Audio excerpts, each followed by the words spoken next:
Hello everyone, welcome to Varnika class. और आज की क्लास में हम डिस्कस करेंगे प्रीवियस ईयर के क्वेश्चन पेपर किस चैप्टर के, magnetic effect of electric current.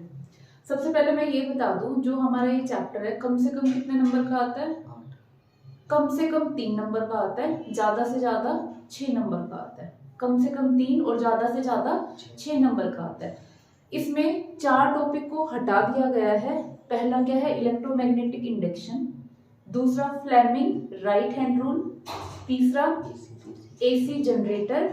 Fourth क्या है आपका? DC motor. ये चारों चैप्टर आपके हटा दिए गए हैं। जो सबसे इंपॉर्टेंट टॉपिक है, जहां से क्वेश्चन घूम घूम के आ ही जाता है, वो एक आपका सोलेनॉइड होगा, दूसरा आपका कहीं ना कहीं से आपका या तो फ्लेमिंग लेफ्ट हैंड रूल या फिर आपका राइट हैंड थंब रूल। इन दोनों से एक क्वेश्चन तो आपको 110% मिलेगा ही मिलेगा। ठीक है, तो जो पहला क्वेश्चन है डोमेस्टिक सर्किट से, क्या है?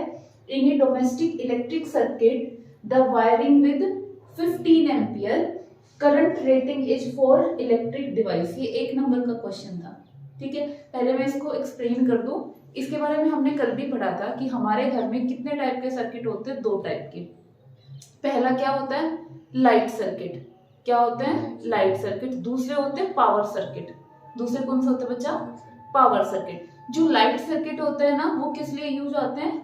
लो करंट के लिए, फैन, लाइटनिंग, है ना, इन सब के लिए हमारे लाइट सर्किट यूज होते हैं। लेकिन जो हमारे घर में क्या है?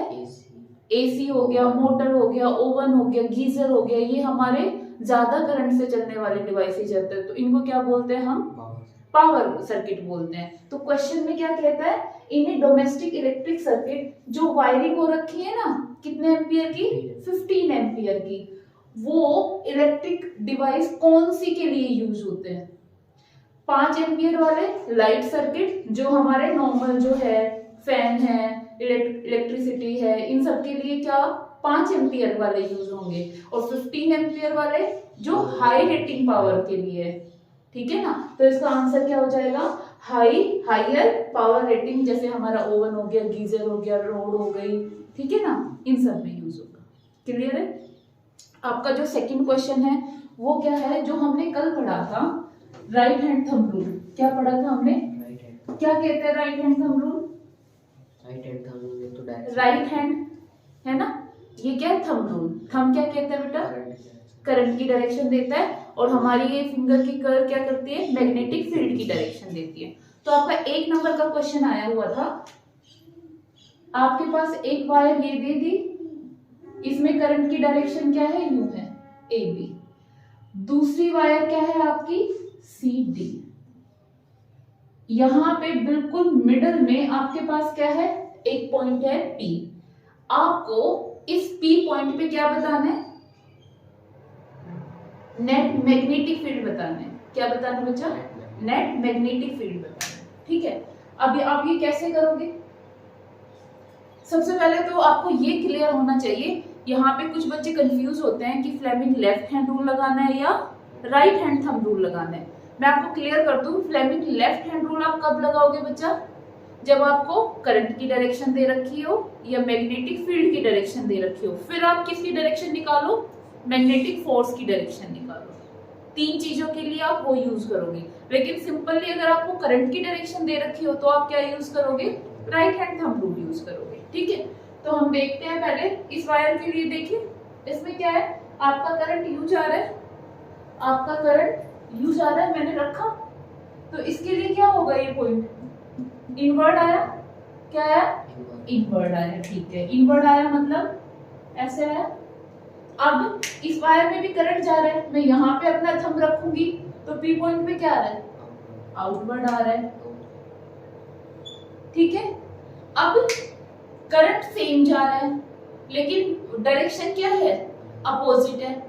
डायरेक्शन क्या है? एक इनवर्ड है, उतनी दूरी पे इनवर्ड है, उतनी दूरी पे आउटवर्ड है। तो नेट मैग्नेटिक फील्ड क्या हो जाएगा?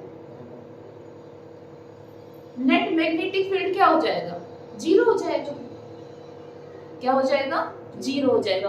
आप यूं कंफ्यूज हो रहे हो शायद कि ये सेम डायरेक्शन में है ना, तो क्या हो जाएगा? एड अप हो जाएगा। ऐसा नहीं है।